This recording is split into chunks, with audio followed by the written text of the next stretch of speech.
1. You will hear a conversation between a psychiatrist in the medical centre of the college and a new student. First, you have some time to look at questions 1 to 4.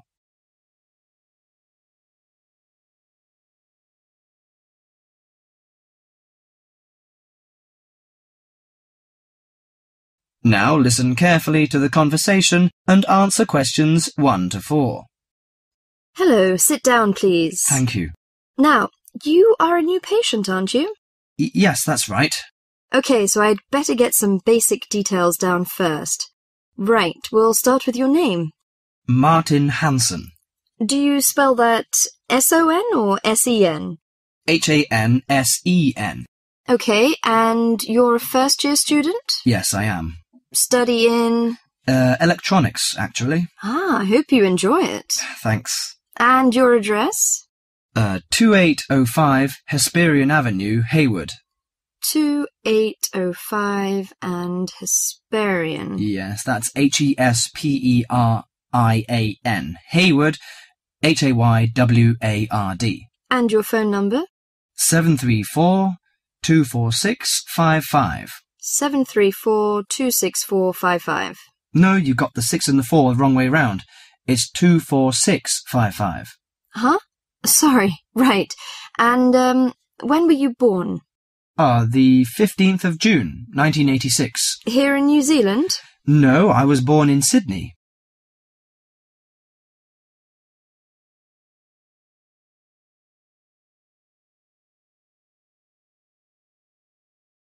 Before you hear the rest of the conversation, you have some time to look at questions 5 to 10.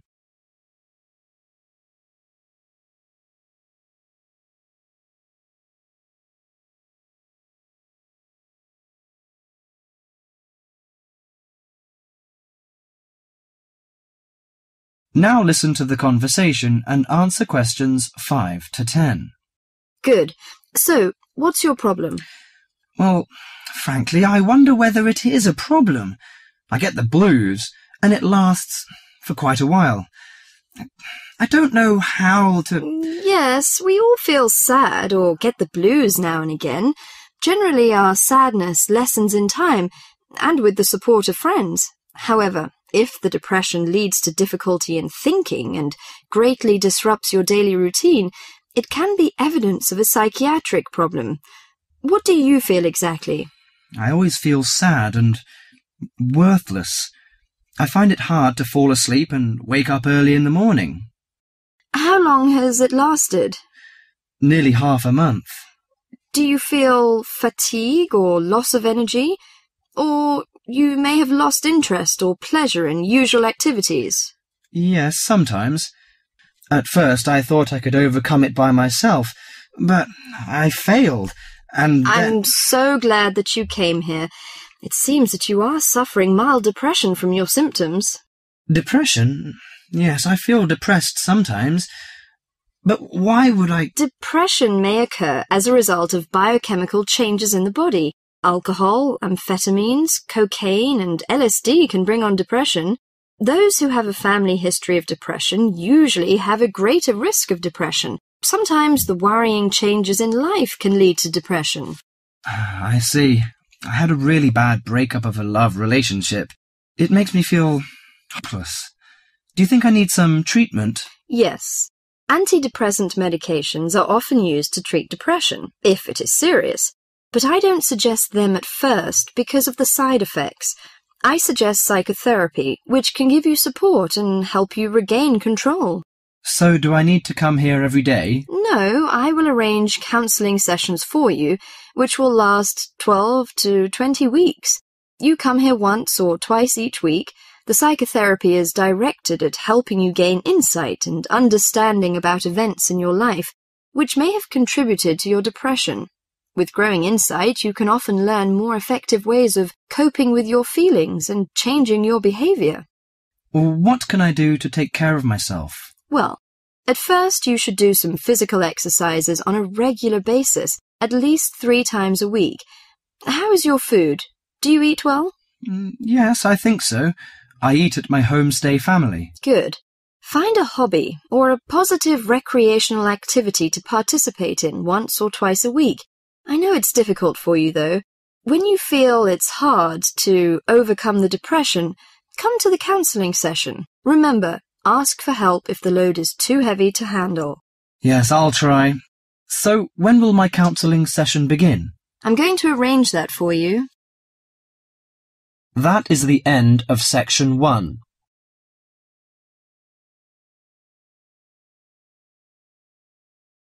You now have half a minute to check your answers.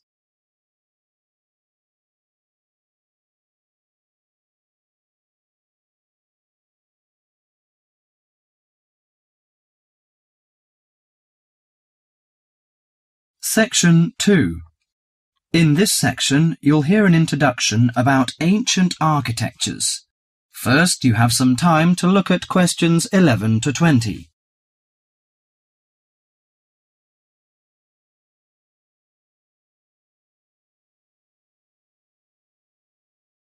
Now listen carefully to the tape and answer questions 11 to 20. The architecture of the ancients often reflects the ideas and beliefs of that time. Some of the ancient structures can give us a glimpse into the minds of the people who built them. Now, Professor Francis is going to talk to us about ancient architecture. No story is more interesting or impressive than the story of architecture, and in particular the activities of human beings in the art of building. Let's have a look at this in some detail. Did you ever visit the pyramids? Look at this picture, please. The pyramids in Egypt are true wonders of the ancient world. Khufu's pyramid is a stunning 138-metre-high mass of 2.3 million stones, each weighing about 2.5 tons. It was built to geometrical perfection over 4,500 years ago, with simple stone and copper tools. It was so far advanced that some have suggested it was designed by aliens. Actually, there is an astronomical significance to the perfect precision of the pyramids. By using 2 stars that circle the sky polar point, Egyptian astronomers were able to arrange the pyramids due north. This was done because they believed the king's afterlife and the stars were closely related. They believed their pharaoh, that is, their king, had been transformed into another living being, a light in the sky in contrast to the darkness of death. Okay, now let's look at another picture. On this picture is Athens' ancient Parthenon. It is an immense columned temple, built almost entirely of marble. Athens' ancient Parthenon is a perfect model of classic Greek architecture. It was built to honour Athena, the goddess of wisdom. Therefore, it includes the ideals of logic and reason in its design. Built in the 5th century BC, the Parthenon is made up of almost 140 columns. The Greeks associated the columns with the virtues of a human being: strong, orderly, proud, and beautiful. The height and width of the Parthenon are designed with the rational logic of geometry. The upper diameter of each column is a bit narrower than its base. It bulges slightly in the middle and slants inward. This kind of optical illusion makes the columns appear more graceful and thus more beautiful. The Parthenon also symbolizes democracy. Each column supports the entire structure, just as each person contributes to the government. It symbolizes that Athens' government is democratic. Finally, I am going to introduce the Roman Coliseum, a large oval structure for public sports events, entertainment, or assemblies. The Roman Coliseum displays the practical nature and political thinking of Romans. The Colosseum was built in 80 AD, when, throughout its vast empire, Romans' population and wealth were growing. It was necessary for politicians to entertain the people in return for their support. Gladiators would battle wild animals, and even one another, in order to entertain the bloodthirsty crowds. Constructed with tons of marble, the Colosseum stood 48 meters high. It has the capacity to hold up to 50,000 spectators. Spectators sat on the lower 3 levels, surrounded by towering roofed passageways. On hot days, a cover suspended from the top story provided shade from the sun. Ancient architecture gives us a sense of the different societies that build these amazing monuments. Through it, we can imagine what life was like when those civilizations were flourishing. That is the end of section 2.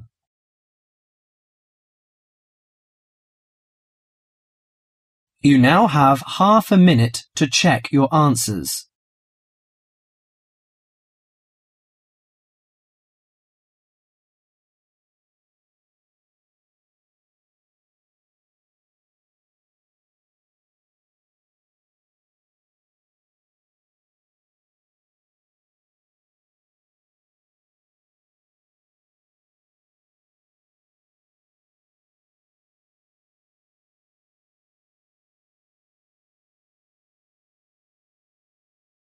Section 3.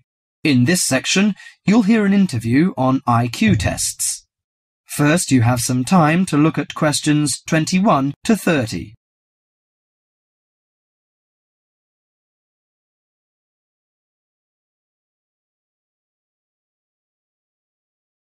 Now listen carefully to the interview and answer questions 21 to 30. Mrs. Kellerman, a specialist in child psychology, is interviewed by Bridget. Mrs. Kellerman, why is it that some children perform much better than others at school? Obviously, it can't be denied that certain children are brighter than others, but it's not as simple as that. A lot of emphasis is placed on intelligence measured by tests, so-called IQ tests, which only measure certain types of intelligence, such as basically linguistic and numerical skills, or reading and mathematics to put it plainly, which is unfortunate because some children are bound to suffer. A good example was a friend of mine's son who was kept out of the top class at school because of his average IQ. That's around 100. His father, though he had no idea his son was going to be an architect, always said he was a clever child. Apparently, he was able to picture things in his mind and draw accurately at a very early age. The point is that his university life might not have been so difficult if his ability had been recognized sooner. What you're saying, then, is that some children have abilities that are not easy to measure, that aren't appreciated by many schools. Precisely. And if these schools are not spotted sufficiently early, they cannot be developed. That's why, in my view, there are so many unhappy adults in the world. They are not doing the things they are best at. What are those other kinds of intelligence? How can we recognize them in our children? Well, take musical talent. Many children never get the chance to learn to play an instrument, but while they might not become great artists or composers, they may get a lot of pleasure and satisfaction. Musically gifted children are fascinated by all kinds of sounds, car horns, animal noises, and so on, and they can easily recognize tunes and sing them in key. How can a parent encourage them? Sing to them and teach them new songs. Buy a piano or even a cheap instrument such as a recorder. If you can afford it, send them to music lessons as soon as possible. Play recordings of different instruments to them. What about a child who is good at sport? Could that be described as a form of intelligence? Most certainly. We psychologists call it motor or bodily intelligence. These children move gracefully and handle objects skillfully. A child who finds it easy to take things apart and use various tools may well become an engineer with the right encouragement. We should give them models to make and take them to science museums. However, unless these children are also good with words and numbers, they will probably not do well in school examinations. Is there anything a parent can do to help in this case? Yes, it may be worth spending money on private lessons, but, hardly anyone is good at everything. In my opinion, a child should be judged on his individual talents. After all, being happy in life is putting your skills to good use, no matter what they are. That is the end of section 3.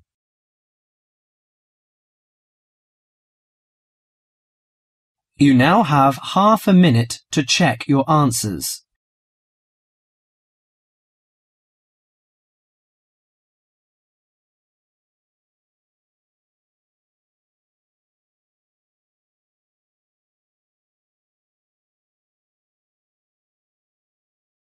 Section 4. In this section, you'll hear an introduction about the tutorial courses of the physics school.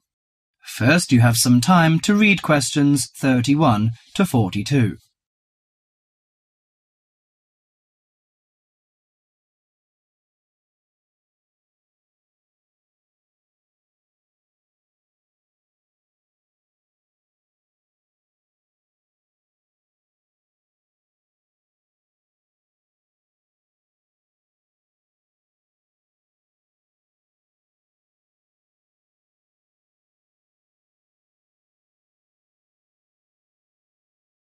Now listen carefully to the tape and answer questions 31 to 42.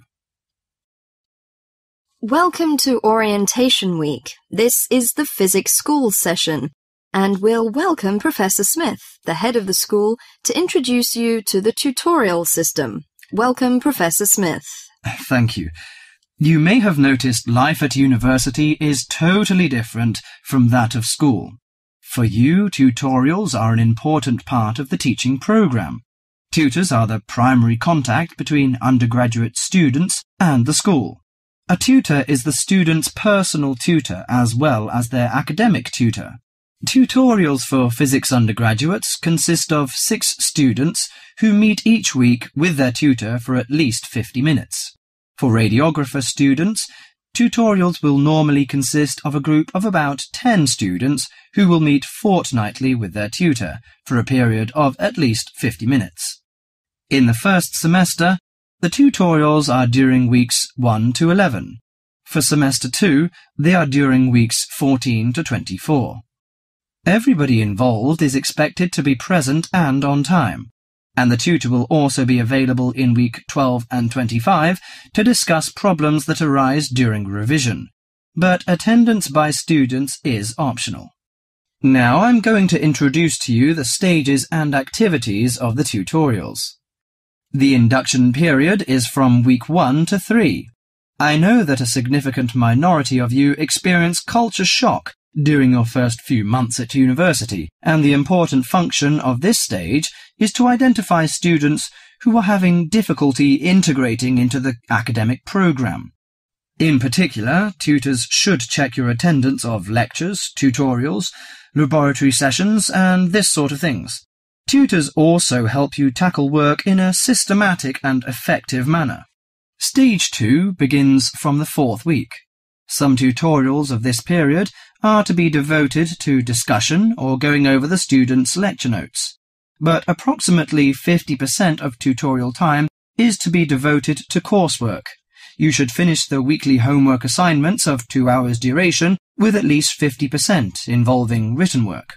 At least 8 homework assignments during the year should involve answering problems set on coursework. The written work collected by the tutor should be marked within a week of handing in, and generally the assignments should be graded. The 3rd stage starts from week 8 till the 10th. During this period, math and 4 core physics programs are included. The majority of tutorial time should be devoted to work which support the lecture programs and laboratory work. At least 60% of homework assignments should involve written work. The assignment may involve writing an account of or notes on a specified range of topics. The written work should also be marked and graded. Short oral presentations by students should be included. They are possibly on general physics topics or essays. The last week's personal development planning is a structured and supported process. The primary objective for PDP is to help you to become more independent and confident, self-directed learners, and encourage a positive attitude to learning throughout life. It is undertaken by yourselves to reflect upon their own learning, performance and achievement, and to plan for their personal, educational and career development. Finally, if without evidence of good reason you miss more than 2 sessions during a semester, or if the tutor is not satisfied with your progress, the matter must be immediately referred to the program director, who will normally issue formal warning, verbal and written. This will inform you that your place at university is under threat of withdrawal if no improvement is made. That is the end of section 4.